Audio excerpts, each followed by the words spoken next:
Hello everyone, welcome back a new video. Railway TC भर्ती के ऊपर हम बात करने वाले हैं। नई भर्ती के ऊपर हम बात करेंगे। तो देखिए, रेलवे करेगा टीसी भर्ती। ये टीसी भी है, इसके साथ में आपका टीटीई भी है। टिकट टिकट जो कलेक्टर होता है, टिकट चेकिंग वाले होते हैं, और टिकट एग्जामिनर होते हैं आपकी। ठीक है, अलग अलग तरीके की पोस्ट होती है आपकी। सूचना जो है आपकी आ चुकी है। 12वीं पास जितने भी कैंडिडेट है उनके लिए अच्छी खबर है। अगर आप 12वीं पास है, ग्रेजुएशन पास है, तो आप इस फॉर्म को अप्लाई कर सकते हैं। अब इस भर्ती के अंदर हम अच्छे तरीके से चलेंगे, एक एक चीज को क्लियर करेंगे। देखिए, वीडियो को लाइक और चैनल को सब्सक्राइब कर लेना, क्योंकि आपको आगे की जो भी नई भर्ती के बारे में अपडेट है वो आपको हमारे चैनल के माध्यम से ही दी जाएगी।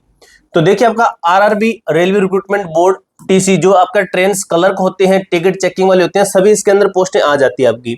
बिना टाइपिंग टेस्ट वाली शानदार रेलवे जॉब का जो संपूर्ण विश्लेषण आपको देने वाला हूं। देखिए, क्या होता है कि आपका जो एनटीपीसी के अंदर भर्ती आती है ना, जो आपकी एनटीपीसी, ठीक है, जो आपकी ग्रेजुएशन बेस पे होती है, 12th बेस पे होती है, उनके अंदर काफी सारी पोस्ट होंगी और आपका टाइपिंग टेस्ट होता है, और उसका आगे का जो प्रोसेस होता है ना वो थोड़ा सा हार्ड होता है। लेकिन इसके अंदर वो सिस्टम नहीं है आपका।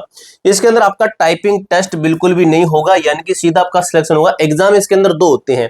अगर आप नॉर्मल पढ़ लेते हो, अच्छे तरीके से तैयारी कर लेते हो, इसके अंदर शानदार पोस्ट आप पा सकते हो। इसकी सैलरी भी बहुत अच्छी दी जाती है। भारत सरकार की तरफ से आपको बहुत ही शानदार सैलरी दी जाती है। देखिए, आरआरबी टीसी जो प्रोफाइल के ऊपर हम बात करें, शानदार अवसर आपके लिए रहने वाला है। सबसे पहले हम इसका ओवरव्यू देखते हैं। कार्यस्थल, यानी कि जो आपकी जॉब लगती है वो कहां पे लगेगी, आप जॉब कहां पे करोगे, तो आप जॉब करोगे रेलवे स्टेशन के ऊपर। जैसे आपका रेलवे स्टेशन होता है, जंक्शन होता है। जंक्शन का मतलब होता है जहां से काफी दिशा में ट्रेनें जाती है। ठीक है, जहां से चारों दिशा में ट्रेन जाती है ना, वो उसका मतलब जंक्शन होता है। ठीक है, तो जंक्शन होता है, लगभग वहीं पे पोस्ट लगती है। और नॉर्मल कोई स्टेशन हो, कोई बड़ा स्टेशन हो, वहां पर आपकी जॉब लगती है। कमर्शियल ऑफिस, आपको एक शानदार ऑफिस दिया जाता है। एसी में बैठकर आप जॉब करते हो, यानी कि इधर उधर घूमना होता है। अभी सारा दिन बाहर रहने की ड्यूटी नहीं होती है। ड्यूटी का जो टाइम रहता है 24/7। देखिए, आपका जो ये रोटेटिंग शिफ्ट होता है, जैसे आपका जो अलग अलग शिफ्ट, कभी नाइट कभी डे है, इस तरीके से शिफ्ट चलती है। सिर्फ 8 घंटे की ड्यूटी करनी होती है। हर शिफ्ट के अंदर 8 घंटे की शिफ्ट होती है। साप्ताहिक अवकाश, आपको जो है एक वीकली ऑफ भी दिया जाता है, यानी कि 6 दिन आपको काम करना है, 1 दिन आपको छुट्टी दी जाती है। मुख्य कार्य, ये तो चीज आपको पता होगी भी, छुट्टी होती है। वैसे भी सरकारी नौकरी के अंदर क्या ही छुट्टी। देखिए, मुख्य कार्य होता है मालगाड़ियां और यात्री ट्रेनों के कमर्शियल डेटा का जो लेखा जोखा, काउंटर टिकटिंग करना आपका। इसके साथ ही अगर वेतन की बात करें, वेतन सुन लीजिए, सैलरी में भारत सरकार की तरफ से सैलरी की बात कर रहा हूं। भारत सरकार की तरफ से सैलरी दी जाती है, जो कि आपकी 35,000 प्लस रहती है और 40,000 प्लस तक जाती है। देखिए, ये आपका शुरुआती वेतन होता है। ये जो सैलरी आपकी 70 से 80,000 तक जाती है। 60 वर्ष तक आपकी स्थायी नौकरी, आपकी उम्र 60 वर्ष हो जाएगी, यानी कि आप थोड़ी सी बुढ़ा दिखना शुरू हो जाएगी, तब तक आपकी नौकरी रहेगी। 8वें वेतन आयोग से शानदार वृद्धि, अगर 8वां वेतन लग जाता है आपकी, जब उम्र हो जाएगी लगभग 40-50, उसके बाद में आपकी सैलरी जो भारत सरकार की तरफ से दी जाती है, 8वें वेतन के अंदर आपको दी जाएगी। लगभग 1.5 लाख प्लस इसकी सैलरी हो जाती है। 8वां वेतन आपका लगेगा, जो कि क्लियर है, 100% लगेगा। देखिए, इस भर्ती का सबसे बड़ा फायदा क्या है? इस भर्ती का सबसे बड़ा फायदा नो टाइपिंग टेस्ट। ये एक सबसे अच्छा पॉइंट है कि आपका टाइपिंग टेस्ट इसके अंदर नहीं होता है। अन्य क्लर्क पद है, ठीक है, जो आपके अन्य क्लर्क पद है, इनके ऊपर आपका कोई टाइपिंग टेस्ट नहीं होता। सीधा आपका दस्तावेज, यानी कि डॉक्यूमेंट वेरिफिकेशन आपका इसके अंदर होता है। बाकी की जो पोस्ट होती है, जैसे एनटीपीसी के अंदर भर्ती आती है, उनके अंदर आपका टाइपिंग टेस्ट होता है मेरे भाई। ठीक है, फिर जाकर आपका फाइनल सिलेक्शन होता है डीवी होकर। यहाँ पे डीवी भी आपका पॉइंट है। डीवी के बाद में आपका फाइनल सिलेक्शन हो जाता है, लेकिन यहाँ पर सीधा आपका टाइपिंग टेस्ट बिना होकर सीधा आपका फाइनल सिलेक्शन होता है। टाइपिंग टेस्ट मैं बता दूं, मैं क्यों बार बार बोल रहा हूँ, टाइपिंग टेस्ट बहुत हार्ड होता है, बहुत ही हार्ड होता है। आपकी जितनी स्पीड मांगी जाती है उतनी स्पीड आपकी होना जरूरी है। आपको मैं एक भर्ती के बारे में बताता हूँ, सीआरपीएफ एचसीएम की एक भर्ती है।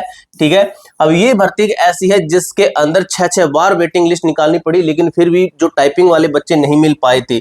इसलिए मैं कहता हूँ टाइपिंग थोड़ा सा हार्ड होता है। RRB TC train clerk CBT 2 भी इसके अंदर होता है, सीबीटी 1 भी होता है। पहला एग्जाम होता है और दूसरा एग्जाम होता है।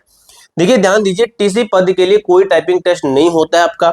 ठीक है, सीबीटी 2 के अंकों के आधार पर ही सीधा सिलेक्शन होता है। पहला जो पेपर होता है ये आपका क्वालिफाइंग होता है। अगर आप अच्छे नंबर ला देते हैं तो आप अगले स्टेज के लिए क्वालिफाई हो जाते हैं, स्टेज यानी कि सीबीटी 2 दूसरे एग्जाम के लिए।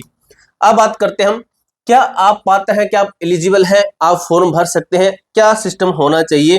जो आपकी एजुकेशन क्वालिफिकेशन है वो होनी चाहिए मान्यता प्राप्त बोर्ड से, अगर आप 12वीं पास है। ठीक है, और जहां पर भी आप 12वीं कर रहे हैं वो लोग मान्यता प्राप्त ही होते हैं, बिना मान्यता प्राप्त वाली करवा ही नहीं सकते। तो आप 12वीं पास हैं, चाहे किसी भी स्ट्रीम से हैं, आपके कितने भी परसेंटेज हैं, ठीक है, आर्ट्स साइंस कॉमर्स सभी जो है संकाय के छात्र पूरी तरह से मान्य है, किसी भी स्ट्रीम से, ठीक है, स्ट्रीम बोल दिया, ये चीज समझ में आ गई होगी, किसी भी स्ट्रीम से अप्लाई कर सकते हो। अगर बात करें एज लिमिट की, तो वो आपकी सामान्य वर्ग यानी कि जनरल, बात करें यूआर, जनरल को हम यूआर ही बोलते हैं, यूआर कैटेगरी के लिए 18 से 30 वर्ष, ये लड़के लड़कियों दोनों के लिए आपका रहने वाला है। अब बात करते हैं आयु में छूट किनको दी जाती है, जो ओबीसी कैंडिडेट होते हैं, मेल है फीमेल है, सभी को 3 वर्ष की यानी कि 18 से 33 साल ओबीसी को, 18 से 33 ओबीसी को। अगर एससी एसटी मेल फीमेल की बात करें तो ये आपका 18 से 35 एससी एंड एसटी को, ठीक है, ये एससी एंड एसटी को दिया जाता है। इतनी एज आपकी है तो आप फॉर्म अप्लाई कर सकते हैं। अब देखिए क्या बताया गया, चयन प्रक्रिया सफलता का ट्रैक क्या कहता है, सिलेक्शन प्रोसेस, ये थोड़ा सा समझ लीजिए, क्योंकि सिलेक्शन प्रोसेस से आपको पता चलेगा कि आपको किस किस टाइम पे किस किस चीज की तैयारी करनी है। तो मेरे भाई देखिए क्या बताया गया आपका, स्टेशन 1 यानी कि स्टेज 1 की बात करें, ये स्टेज 2 है, ये स्टेज 3 है और ये आपका स्टेज 4 है। अगर मैं यहां पर बात करूं तो कंप्यूटर आधारित टेस्ट होता है, केवल क्वालिफाइंग, ठीक है, जितनी जैसे मान लीजिए 10,000 पोस्टें हैं और उनका कुछ ही गुना कैंडिडेट को, जैसे 10 गुना 20 गुना 15 गुना इतनी गुना कैंडिडेट को सीबीटी 2 के लिए बुलाया जाता है। अगर टॉप कैंडिडेट के अंदर आप आ जाते हैं तो आपका सीबीटी 2 होगा। ये भर्ती कब तक आएगी वो भी हम आगे बात करेंगे, ठीक है, लास्ट तक देखा करो वीडियो को। मुख्य परीक्षा होती है जिसे हम मेंस एग्जाम भी कह सकते हैं, ये आपका, इसको हम प्री भी बोल सकते हैं, ठीक है, सीबीटी 1 बोल सकते हैं, टियर 1 बोल सकते हैं, कुछ भी बोल सकते हैं, लेकिन पेपर एक होगा, ठीक है। ये होता है आपका मेन एग्जाम जिसको मेंस बोल सकते हैं, आपका टियर 2 कह सकते हो, ठीक है। यहीं से बनेगी आपकी फाइनल मेरिट। यहां पर अच्छा स्कोर करना जरूरी है, बहुत ही अच्छा स्कोर करोगे तब जाकर आपका फाइनल सिलेक्शन होता है। अगर ये पेपर पास कर दिया ना तो सीधा सिलेक्शन है, आगे का स्टेज आपका बहुत ही आसान होता है। सबसे मेन ये रहेगा, इसको मैं स्टार कर देता हूं, डीवी मेडिकल, मेडिकल नॉर्मल होता है, ज्यादा हार्ड नहीं होता, डॉक्यूमेंट वेरिफिकेशन भी नॉर्मल होता है, कोई ज्यादा हार्ड नहीं होता। डॉक्यूमेंट में कोई दिक्कत भी है ना तो भी आपको वो बोल देंगे कि आप इस डॉक्यूमेंट को सही करवा के ला सकते हो। दस्तावेज डॉक्यूमेंट जो आपका सत्यापन होता है यानी कि ओरिजिनल डॉक्यूमेंट चेक किए जाते हैं, शरीर की जो पूरी जांच की जाती है। अब इसके अंदर हाइट का कोई मैटर नहीं रहता है, आपका जो है मेडिकल नॉर्मल होता है, ठीक है। उसके बाद में आपकी ज्वाइनिंग आ जाती है, आपको सैलरी मिलना शुरू हो जाती है, आपको ट्रेनिंग देकर आपकी नौकरी पक्की हो जाती है। अब बात कर लेते हैं परीक्षा का जो पैटर्न है, सीबीटी 1 और सीबीटी 2, ठीक है, जो मैंने बताया सीबीटी 2 जो कि मैंने आपको बताया स्टार के साथ में कि बहुत इंपॉर्टेंट है। अब देखिए ये आपका सीबीटी 2 और ये आपका सीबीटी 1, तो मैथ आता है दोनों पेपर के अंदर, दोनों पेपर के अंदर रीजनिंग आता है, दोनों पेपर के अंदर जनरल नॉलेज आता है, जनरल जीके साइंस कह सकते हो। कुल प्रश्न आपके होते हैं 100 और इसके अंदर होते हैं 120। अब देखिए मैथ के अंदर आपका पहला पेपर है, इसके अंदर 30 प्रश्न आएंगे, रीजनिंग के आपके 30 प्रश्न आएंगे और जीके और करंट अफेयर के साथ में आपके 40 प्रश्न आएंगे। 100 नंबर का पेपर होता है पहला, 90 मिनट यानी कि 1.5 घंटे का समय दिया जाता है। नेगेटिव मार्किंग इसके अंदर रहती है, 1/3 की नेगेटिव मार्किंग रहती है, जो कि अच्छा खासा नुकसान देती है। जो पढ़ने वाले बच्चे थे उनके लिए कोई दिक्कत नहीं है इससे। सीबीटी 2 मैथ के अंदर 35%, रीजनिंग के अंदर 35%, जीके के अंदर 50%, टोटल 120 नंबर का पेपर, 90 मिनट 1.5 घंटे का समय के साथ में आपकी 1/3 की नेगेटिव मार्किंग, ठीक है। ये चीज आपको समझ में आई। अब चलते हैं हम, असल चुनौती ज्ञान नहीं बल्कि स्पीड, जो आपकी स्पीड और एक्यूरेसी पे डिपेंड होता है पूरा मैटर। तो देखिए क्या बताया गया, सिलेबस एक समान है, सिलेबस लगभग आपका समान है, सिलेबस ये देख लीजिए, अगर पैटर्न समान है तो मतलब सिलेबस भी समान है। इसके अंदर थोड़ा सा एडवांस पढ़ने की जरूरत है।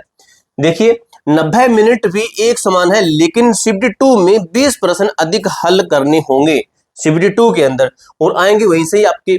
अगर बात करें जो है स्ट्रेटेजी के ऊपर, रणनीति का रहस्य, तो फाइनल मेरिट केवल सीबीटी 2 के अंकों से ही बनती है। यदि आपकी जो स्पीड है और एक्यूरेसी आपकी, तो आप लगभग वही सिलेक्शन ले सकते हैं, बहुत ही अच्छा रहेगा आपके लिए। निर्णायक कारक गणित और यानी कि मैथ और रीजनिंग में प्रश्नों को तेजी से हल करने की क्षमता आपका सिलेक्शन तय करेगी, क्योंकि यहाँ पर टाइम आपका कम दिया गया है, इसलिए वो वहां पर ये पॉइंट मेंशन किया गया, ये वाला ये पॉइंट इसलिए लिखा गया है क्योंकि आपका टाइम इसके अंदर कम रहता है। आपकी स्पीड होनी चाहिए, स्पीड बढ़ती है आपकी प्रैक्टिस करने से, प्रैक्टिस कहीं से भी कर सकते हो। द जोनल लॉक एक स्थायी फैसला क्या होता है, जैसे देखिए जोन बदलना बाद में संभव नहीं है, पहली बार में ही अपना बेस्ट जोन सिलेक्ट करना आप लोग, ठीक है, जो आपको अच्छा लगे वहां पर सिलेक्ट कर सकते हो। आप जिस जोन, जैसे पटना मुंबई कोलकाता से अपना फॉर्म भरते हैं, आपकी पूरी सर्विस परमानेंट वहीं पर ही रहेगी। थोड़ा सा सोच समझ के भरना, कि बाद में चेंज नहीं होती है। फॉर्म भरते समय अपने जोन का चयन जल्दबाजी में नहीं करना है। रिक्तियों और कट्टों को इतिहास को समझकर बेहद सोच समझकर आपको निर्णय लेना है। ठीक है, तो अगर बात करें जून 2026 रिक्तियां वैकेंसी का आंकलन शुरू। ठीक है, जून के अंदर भर्ती आ जाएगी, जुलाई सितंबर में भर्ती प्रक्रिया शुरू होगी। अगस्त 2026 आधिकारिक नोटिफिकेशन जारी होने की प्रबल संभावना, तो अगस्त महीने के अंदर नोटिफिकेशन आएगा। अगर बात की जाए आपको ये नोटिफिकेशन कहां पर मिलेगा, तो ये हमारा जो टेलीग्राम ग्रुप है A2Z forum, A2Z forum 01 Telegram group के अंदर ज्वाइन है ना, आपको पूरी जानकारी वहां पर मिलती रहेगी। पूरी जानकारी मैंने अच्छे तरीके से क्लियर कर दी है। कोई डाउट कोई क्वेरी हो तो कमेंट बॉक्स में पूछ सकते हो। मिलते हैं दोस्तों नेक्स्ट वीडियो के अंदर, तब तक के लिए जय हिंद जय भारत।